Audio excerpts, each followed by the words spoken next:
Hare Krishna devotees. This is Bhakti Chaitanya Swami here.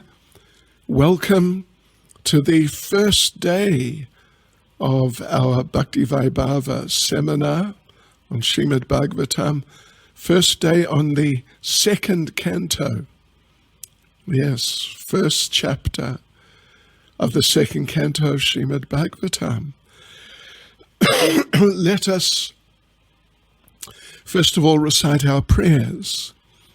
Nama Om Vishnupadaya Krishna Prestaya Bhutale Shrimati Bhakti Vedanta Swaminiti Namane Namaste Saraswati Deve Gauravani Pracharane Nirvishesha Shunyavadi Paschachadejatarane Shri Krishna Chaitanya Prabhu Nityananda Shri Advaita Gadadha Shivas Adi Gaura Bhaktavrinda Hare Krishna, Krishna Krishna, Hare Hare, Hare Rama, Rama Rama, Hare Hare.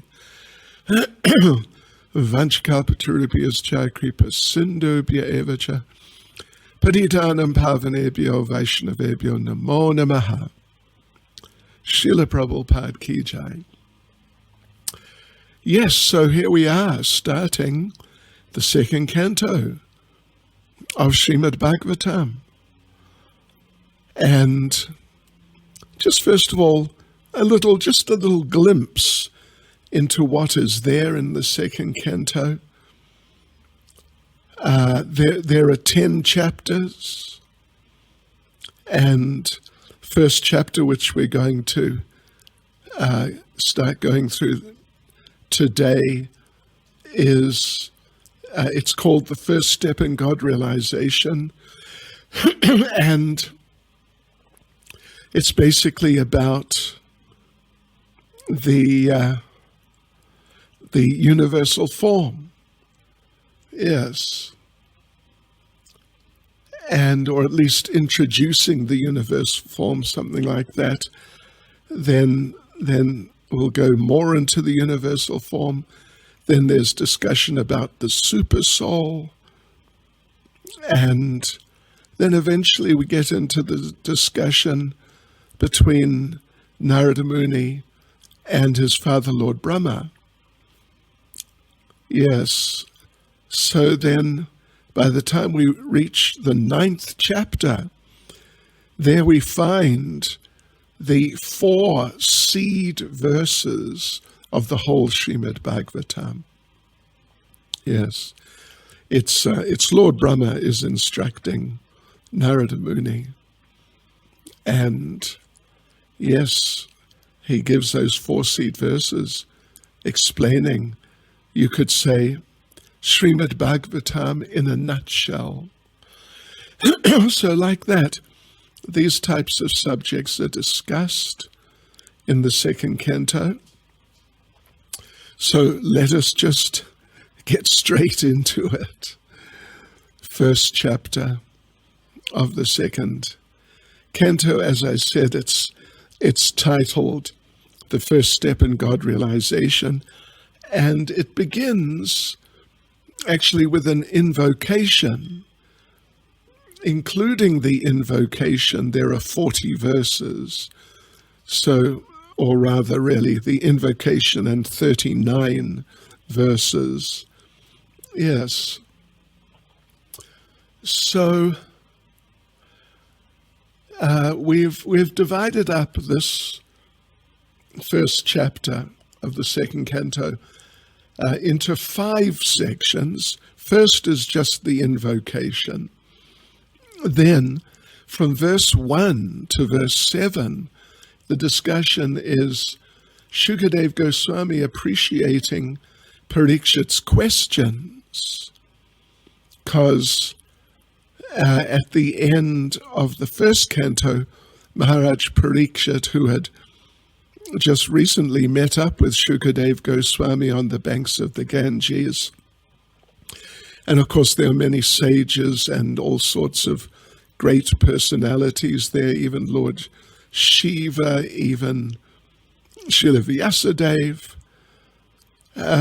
But Parikshit's been cursed to die in 7 days by the bite of a snake bird. So he's there in that great assembly. Shukadev has come forward as the one who's really going to try to help him. And so Parikshit has asked him some extremely foundational and pertinent questions. For example, what is the duty of someone who's just now going to die? Yes. So that and other questions, and Parikshit makes different statements about his focus leading up to the time of death. So these different questions and statements, Shukadev Goswami in the first section from verse 1 to verse 7 is going to respond to them, or we've titled it Shukadev Appreciates Parikshit's Questions.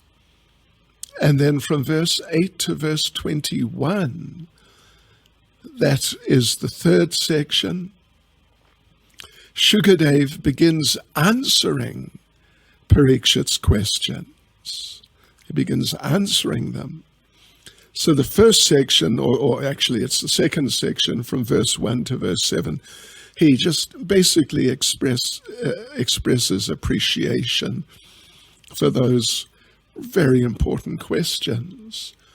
So then the fourth section is, at least the way we've decided to sort of structure things, is just one verse, verse 22, in which Maharaj Parikshit inquires further. Then the fifth section, verse 23 to verse 39, is Shukadev Goswami describes the universal form, because the idea is that understanding and relating with the universal form is, as the chapter title says, is the first step in God realization. So here we go. And first of all, the invocation. It's the extremely famous verse, Om Namo Bhagavate Vasudevaya, which translates as, O my Lord, O all-pervading personality of Godhead, I offer my respectful obeisances unto you. So, right, so there's a purport here. It's a fairly substantial purport. It's,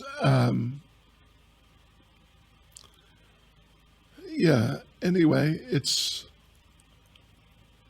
a couple of paragraphs, actually.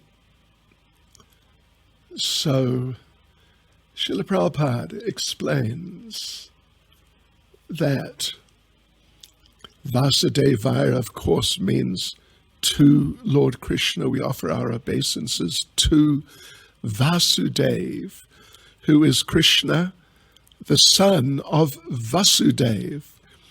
There's a difference there. Vasudeva with a short first A, and Vasudev with a long first A. And it's sort of maybe not very common, at least in terms of how it's used in the Bhagavatam, but it's a type of Vedic practice that sometimes the son takes the name of the father, but with a little difference to distinguish them from each other. So in this case, Vasudeva becomes Vasudev with a long A. Right. So the first canto was titled Creation.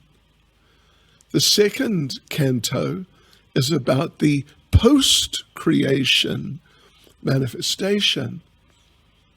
And So it describes the different planetary systems, but it doesn't just describe them. It describes them as parts of the universal body of the Lord.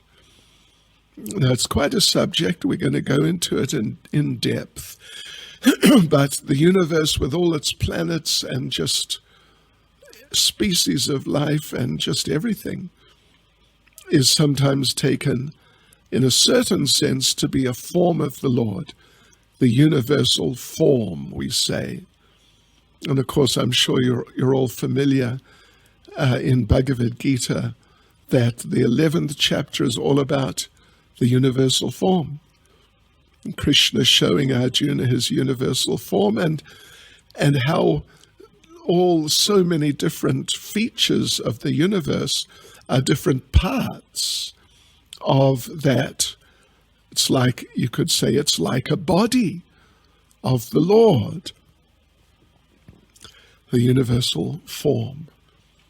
Okay, so the first chapter we're going to go into right now, and it describes the glories of chanting. It hints at the process for neophytes, for meditating on the universal form. And yeah, like that. First verse, in the first verse, Shukadev replies to questions of Maharaj Parikshit about the duties of a person at the time of death. And yeah, and we'll see. Maharaj Parikshit is very happy to receive Shukadev Goswami. He is very proud, in a nice way, of being a descendant of Arjuna, who was Lord Krishna's very close friend. He was very humble, Maharaj Parikshit, but very happy that Krishna was kind to his grandfathers, especially Arjuna. And he understood, and it's understood that because Krishna was pleased with Maharaj Parikshit, therefore he sent Shukadev Goswami to him at this crucial time of death. Yeah, so Shukadev, of course, understood Maharaj Parikshit is a devotee, so he's very happy with the questions, and he says that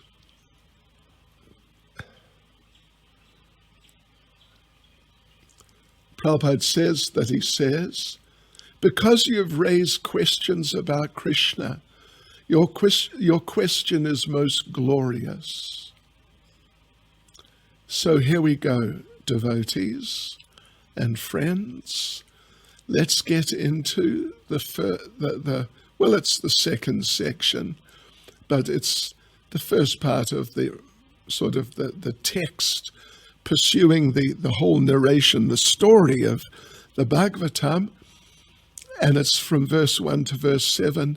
Shukadev appreciates Parikshit's questions. Shukadev appreciates Parikshit's questions. So our practice normally is that unless a section is really long,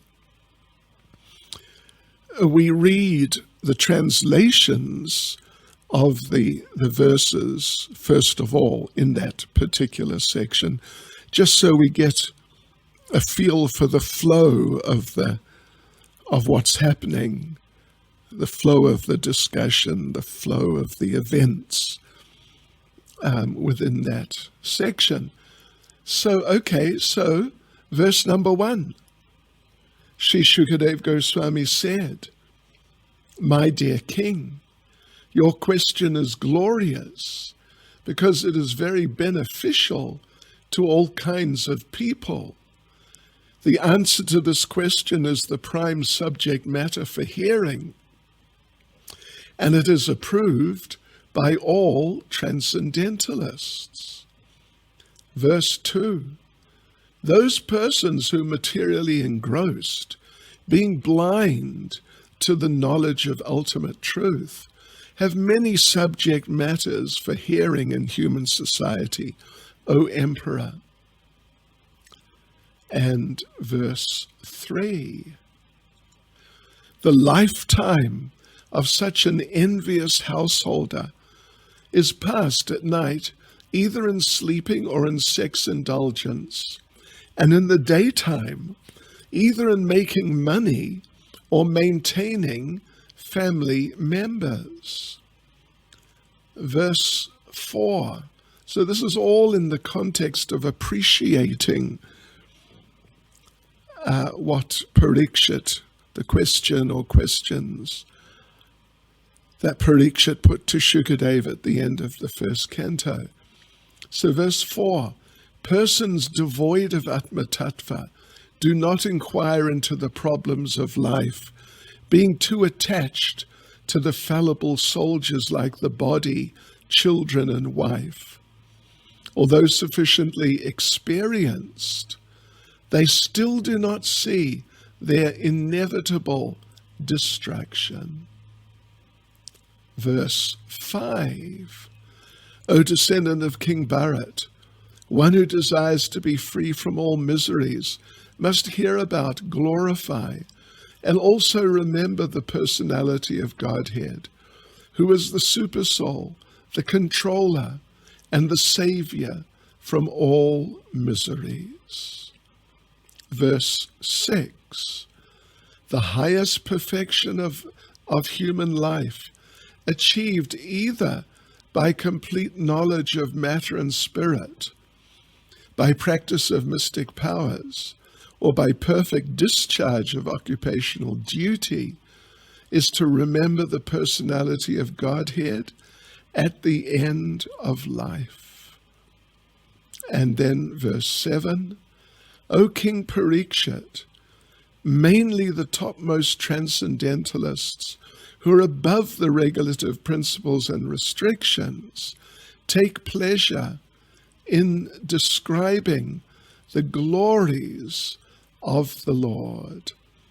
So that's the beginning with an appreciation of the question or questions of Maharaj Parikshit. So let's now go into it in a little more depth. So verse 1, Sri Shukadev Goswami said, my dear king, your question is glorious because it is very beneficial to all kinds of people. The answer to this question is the prime subject matter for hearing, and it is approved by all transcendentalists. Yes, so Srila Prabhupada gives nice purport that you could say, what to speak of the answer to the question being nice, but the very question, Prabhupada says, is so nice that it's just the best subject matter for hearing. Yeah. One can perfect one's life by asking questions like that and hearing the answers, obviously, yes. So, because questions and answers about Krishna elevate one to the highest level, Prabhupada explains. So the question of Maharaj Parikshit is greatly glorified. And it's clear that he wanted to absorb his mind completely in Krishna, and the best way to do that is to hear about the Lord, his forms, pastimes, all these things. For example, Srila Prabhupada gives it the example in the purport referring to, he doesn't actually mention the number of the verse, but it's Bhagavad Gita chapter 4, verse 9, that if we just understand the appearance and activities of Krishna, then we go back to Godhead. Famous verse. So, yeah. Therefore it's particularly auspicious to hear about Krishna, and because his activities are non-different from him. And if you do hear about him and his activities, you become aloof from Maya and attached to him, of course. So the topics of Krishna, Prabhupada explains, they purify the speaker, they purify the hearer, they purify those who inquire, and they're compared to Ganges water. Wherever they go, they purify the land, the people. People who bathe.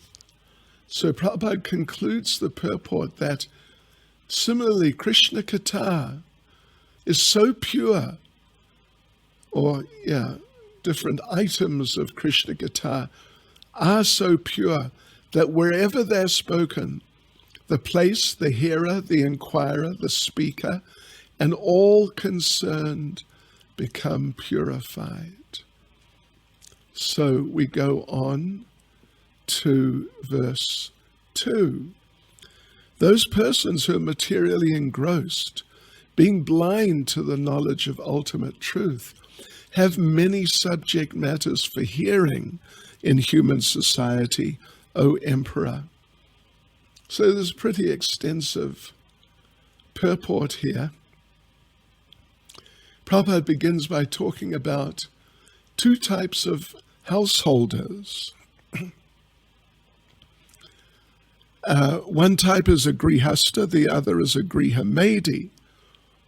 Grihastas, they live with their wife and their children, but they're transcendental. They're engaged in Krishna's service, and they engage the family in Krishna's service as the main business of the family. The maintenance, of course, the maintenance has to be there, but it's not the main thing. That's just sort of taken in one stride. But the real focus is for you and the family to become Krishna conscious. So, but the Grihamedis, they are focused on the family affairs only, and therefore they're prone to be envious of others. Srila Prabhupada, not actually here. Elsewhere, Prabhupada makes the point that in many cases, householders, they try to get their house fitted out very nicely, nice furniture and curtains and carpets and whatnot. And not necessarily because they need to use such nice things, but just because they want to impress their neighbors and relatives that, oh, look at how nicely they're living. So it's rooted in envy, actually. We want to be better than them. So therefore, Prabhupada makes the point, therefore, that one Grihamedi is not on good terms with another. And it extends to the community, the society, the nation, the residents of one country are not happy with the residents of another country because they're Grihamedis to by far the greatest extent. And so therefore they have this materially competitive attitude and envy. Yes, so Prabhupada goes on to say that in Kali Yuga, practically all householders are jealous of each other. And the root cause is because they don't understand the ultimate truth. They have so many subjects to hear about, but not the ultimate truth. Politics, financial things, gossip about the film stars, or just so many things, but not about the ultimate truth. So actually, human life is for solving the problems of birth, death, old age, and disease, but the Griha just don't know about that. So anyway, and there's a second paragraph. Srila Prabhupada explains that there's a process for approaching the ultimate truth. Going back to Godhead, it's basically to hear about Krishna, his name, form, etc. But Griha want to hear of the names, forms, etc. of temporary things and people. They don't know how to utilize hearing for the ultimate good. So therefore they create false literatures, novels and things. Well, sometimes some of them, like philosophers, create false literatures about supposedly the absolute truth, but they're misleading. So Prabhupada concludes the purport by saying, one should not therefore become a Griha simply to exist for envying others. One should become a real householder in terms of the scriptural injunctions. So verse 3, the lifetime of such an envious householder is passed at night either in sleeping or in sex indulgence, and in the daytime either in making money or maintaining family members, sort of the same thing. So there's two paragraphs of purport here. First one's short, and Prabhupada begins by saying, the present human civilization is primarily based on the principles of sleeping and sex indulgence at night, and earning money in the day, and spending the same for family maintenance.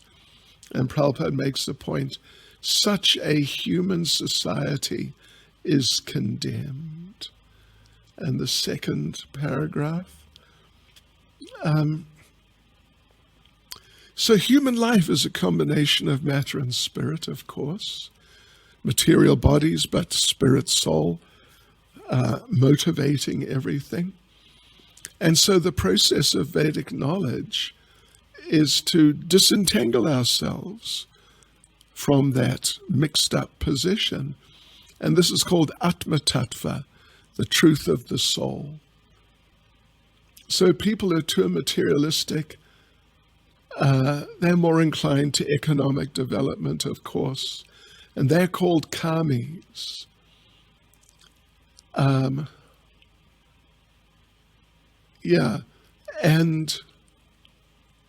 the karmis are allowed some regulated economic development, association of the opposite sex for women. But above them are the jnanis, yogis, and devotees, who Prabhupada says are strictly not allowed sex. Yes, right. So, human life is for spiritual development. We are just repeatedly going to find Prabhupada talking about this, just repeatedly. But the karmis waste it by sleeping and sex and hard work. So Prabhupada concludes the purport by saying, the materialistic way of life is described herein in a nutshell, and how foolishly men waste the boon of human life is described as follows in this next verse 4. Persons devoid of Atma Tattva do not inquire into the problems of life, being too attached to the fallible soldiers, like the body, children, and wife. Although sufficiently experienced, they still do not see their inevitable destruction. It's actually quite a famous verse. Dehapacha kalatradishu. Yes. Atmasanyesh vasatsvapi. Being protected by fallible soldiers. So, yeah, there's a fairly extensive purport here. Prabhupada begins by talking about how the material world is a place of death. Everyone's struggling. So life here is like a fight with material nature, which is imposing death on us and so many things. So humans, as opposed to animals or other lower species, humans are competent for getting out, but these grihamades are too attached to family, society, etc. So they keep trying to fight with material nature to get established. Hopefully they think in a permanent position, but it's just a waste. Yeah. They're all aware of the death of their predecessors, but still they don't see that the fallible soldiers will fail. Fallible soldiers like my family will protect me. My bank balance will protect me. My government will protect me. My boss will protect me. Unfortunately, the whole thing fails.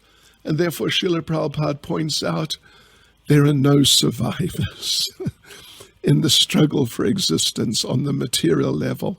There are no survivors. But still some think they'll live forever. So this is all due to ignoring the soul.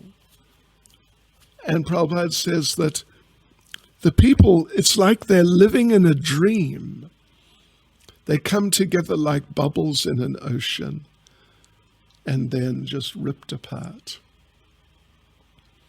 So the second paragraph is pretty short.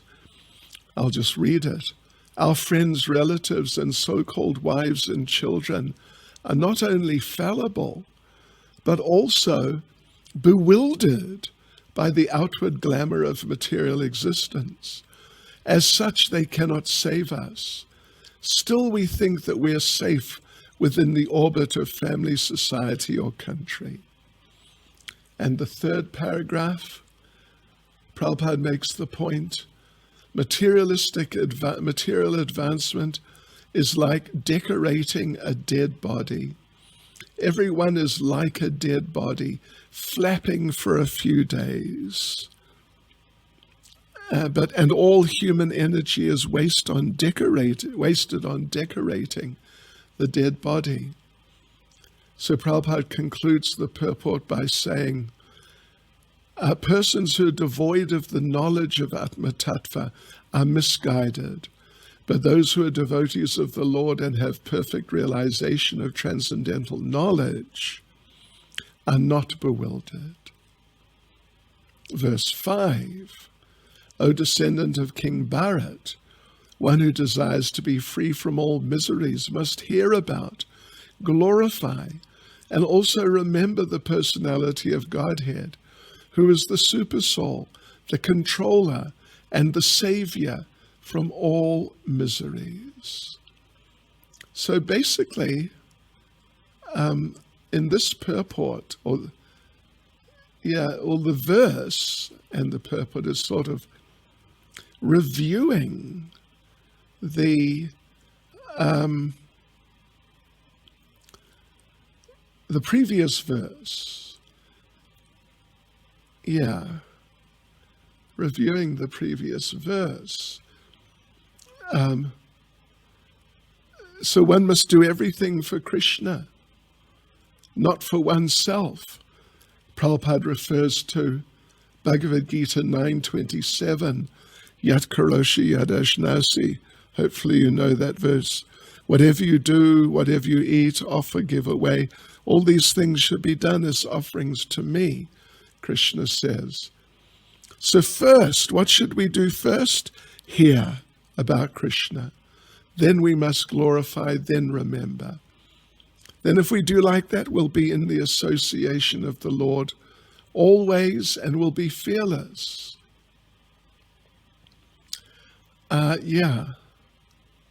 So the Lord is the super soul, and through hearing and chanting, he invites everyone. So this process of hearing and chanting is for everyone, and it'll lead to ultimate success. Yeah. So Prabhupada then talks about how there are many different types of humans: fruitive workers, empiric philosophers, mystic yogis, devotees. So for all of them, the same process is applicable, hearing and chanting, for achieving their desired successes. And Prabhupada concludes the purport by saying, hearing about and glorifying the Lord, all a person's activities become molded into spiritual activities, and thus all conceptions of material miseries become completely vanquished.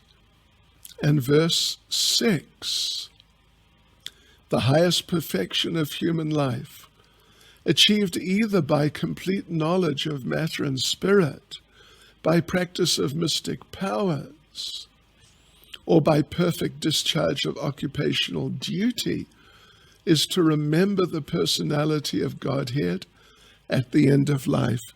You know, it's arguable that this, in a nutshell, is the answer to Maharaj Parikshit's main question, at least: what should a person do at the time of death? So, right. So the Lord is transcendental, and if we remember him, we'll be successful in whatever we're doing. Speculation, yoga, religious duties. But you can only do that. You can only remember him if you get the association of a pure devotee, which gives, Prabhupada says, a finishing touch to these different activities, speculation, yoga, etc. So there are many examples. 4 Kumars, they had the association of Narada. 9 Yogendras also. So we find that these people, yogis like the 4 Kumars, they left their yoga practice for devotional service on the instruction of Narada. But Prabhupada makes the point, we don't find any devotees who left devotional service to speculate or do mystical yoga or something like that.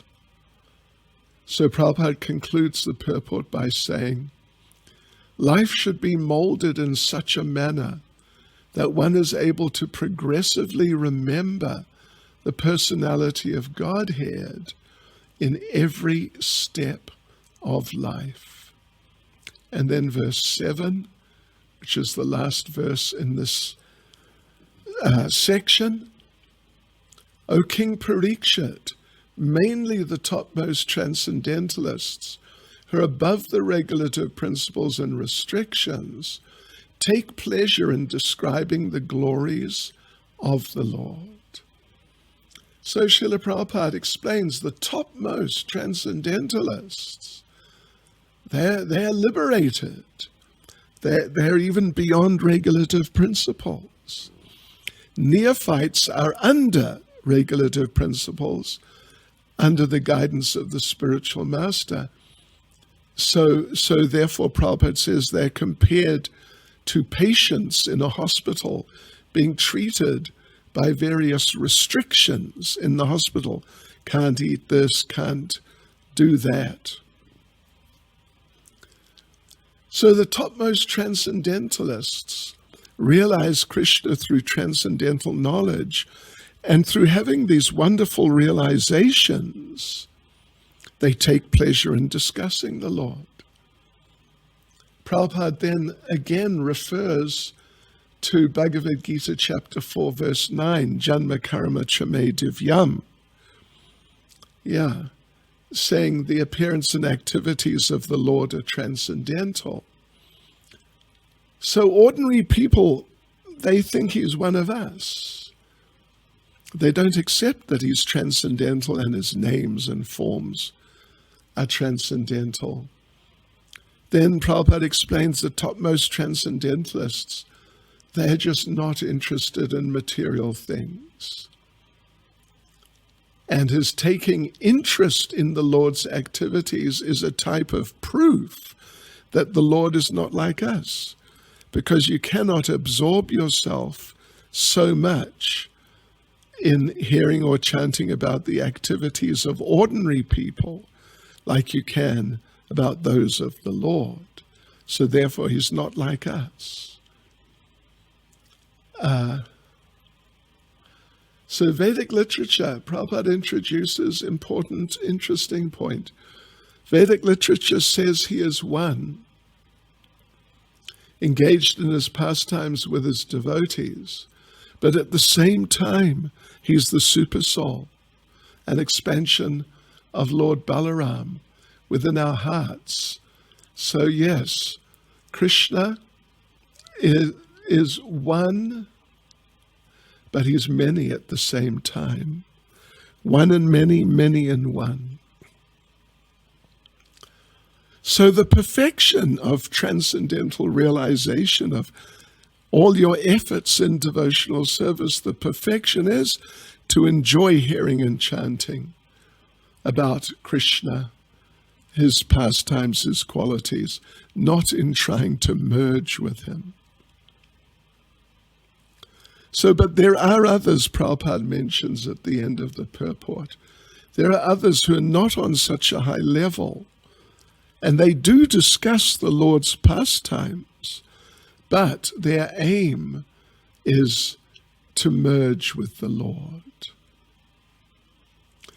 So now we go on to, the third section, taking the invocation to be a section. And the third section then is Shukadev begins answering Parikshit's questions, and it goes from verse 8 to verse 21. So it's quite a long section. I'll read through the verses. So this is Shukadev speaking. At the end of the Dwapara Yuga, I studied this great supplement of Vedic literature named Srimad Bhagavatam, which is equal to all the Vedas, from my father, Srila Dwaipayan Vyasadeva. 9. O saintly king, I was certainly situated perfectly in transcendence, yet I was still attracted by the delineation of the pastimes of the Lord, who is described by enlightened verses. And verse 10, that very Srimad Bhagavatam I shall recite before you, because you are the most sincere devotee of Lord Krishna, one who gives full attention and respect to hearing Srimad Bhagavatam, achieves unflinching faith in the Supreme Lord, the giver of salvation. Verse 11, O King, constant chanting of the holy name of the Lord after the ways of the great authorities is the doubtless and fearless way of success for all, including those who are free from all material desires, those who are desirous of all material enjoyment, and also those who are self-satisfied by dint of transcendental knowledge. Yes. Verse 12. What is the value of a prolonged life, which is wasted, inexperienced by years in this world? Better a moment of full consciousness, because that gives one a start in searching after his supreme interest. Verse 13. The saintly king Katvanga, after being informed that the duration of his life would be only a moment more, at once freed himself from all material activities and took shelter of the supreme safety, the personality of Godhead. Verse 14. Maharaj Parikshit, now your duration of life is limited to 7 more days. So during this time, you can perform all those rituals which are needed for the best purpose of your next life. Verse 15. At the last stage of one's life, one should be bold enough not to be afraid of death. But one must cut off all attachment to the material body and everything pertaining to it, and all desires thereof. So that's instruction, yeah. Very important instruction to Maharaj Parikshit. Verse 16. One should leave home and practice self-control. In a sacred place he should bathe regularly and sit down in a lonely place, duly sanctified. And verse 17. After sitting in the above manner, make the mind remember the 3 transcendental letters, A-U-M, Om, and by regulating the breathing process, control the mind so as not to forget the transcendental seed. Verse 18. Gradually, as the mind becomes progressively spiritualized, withdraw it from sense activities, and by intelligence the senses will be controlled. The mind, too absorbed in material activities, can be engaged in the service of the personality of Godhead and become fixed in full transcendental consciousness. Okay, verse 19. Thereafter you should meditate upon the limbs of Vishnu one after another, without being deviated from the conception of the complete body. Thus the mind becomes free from all sense objects. There should be no other thing to be thought upon, because the Supreme Personality of Godhead, Vishnu, is the ultimate truth. The mind becomes completely reconciled in Him only. Verse 20. One's mind is always agitated by the passionate mode of material nature and bewildered by the ignorant mode of nature. But one can rectify such conceptions by the relation of Vishnu, and thus become pacified by cleansing the dirty things created by them. Okay. Verse 21. O King, by the system of remembrance, and by being fixed in the habit of seeing the all-good personal conception of the Lord, one can very soon attain devotional service to the Lord under His direct shelter. Okay, so that's the next section.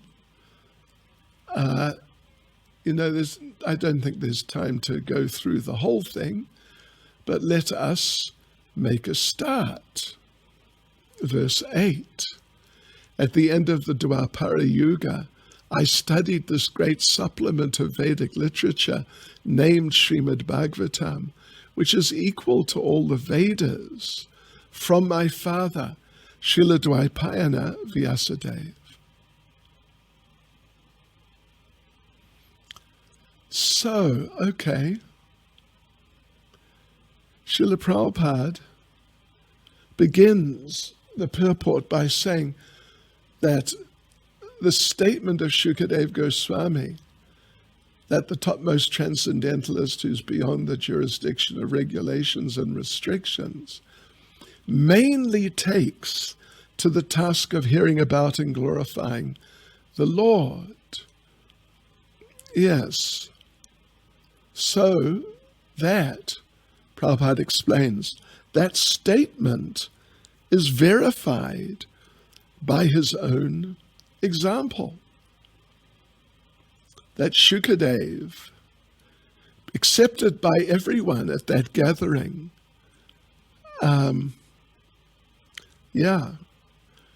so he's now going to describe some things about his own life, Shukadev.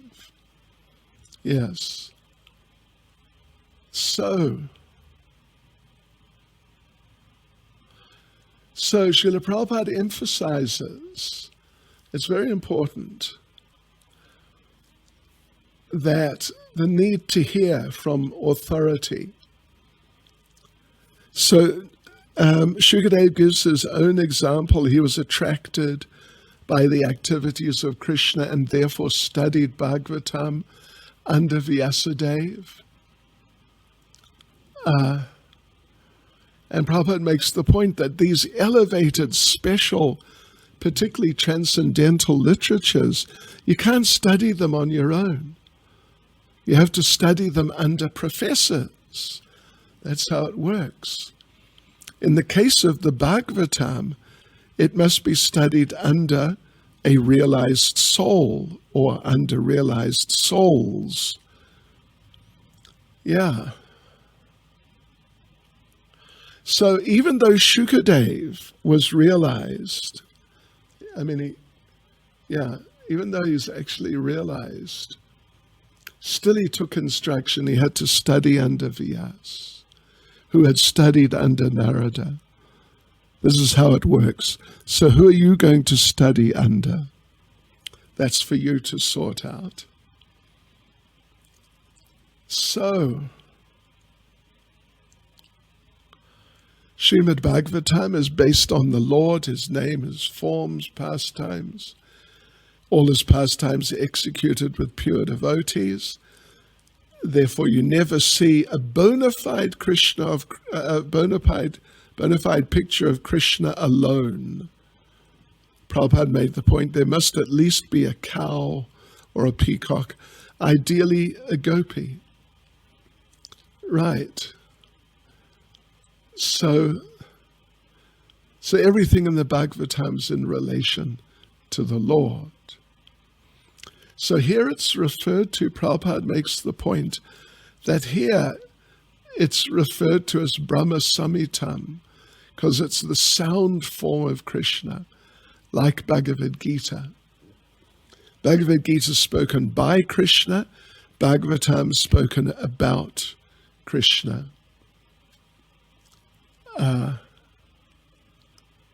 So he explains, it's the essence of the Vedic desire tree and the natural commentary on Vedanta. Yes. Prabhupada makes an interesting little point here. Vyasadeva appeared at the end of Kali Yuga, of Dwapara Yuga.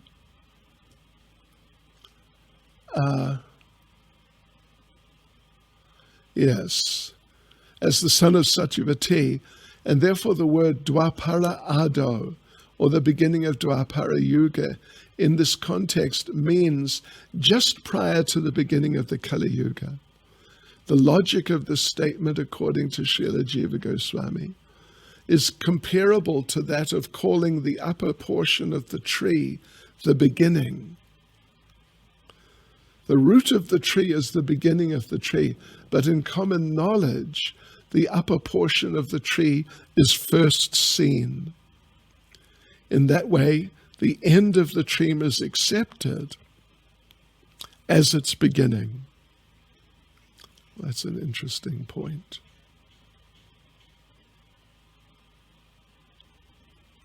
So verse 9, O saintly king, I was certainly situated in transcendence, yet I was still attracted by the delineation of the pastimes of the Lord,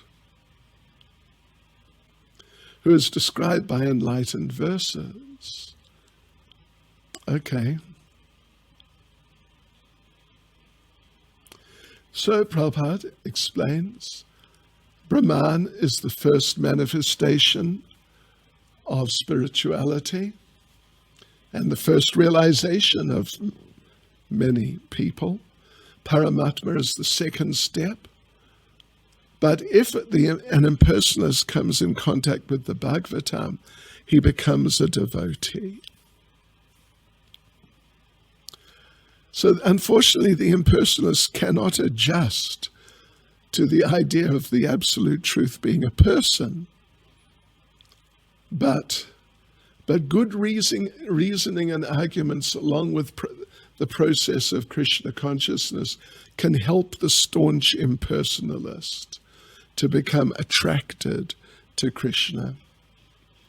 So Prabhupada concludes the purport by saying, a person like Shukadev Goswami cannot be attracted by any mundane activity, but when such a devotee is convinced by a superior method, he is certainly attracted by the transcendental activities of the Lord.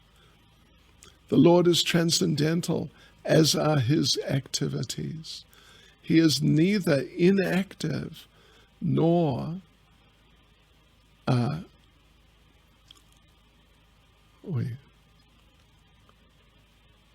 impersonal. Verse 10. Actually, I think we'll stop here, because verse 10's got a long purport. So see you tomorrow. Srila Prabhupada Ki Jai.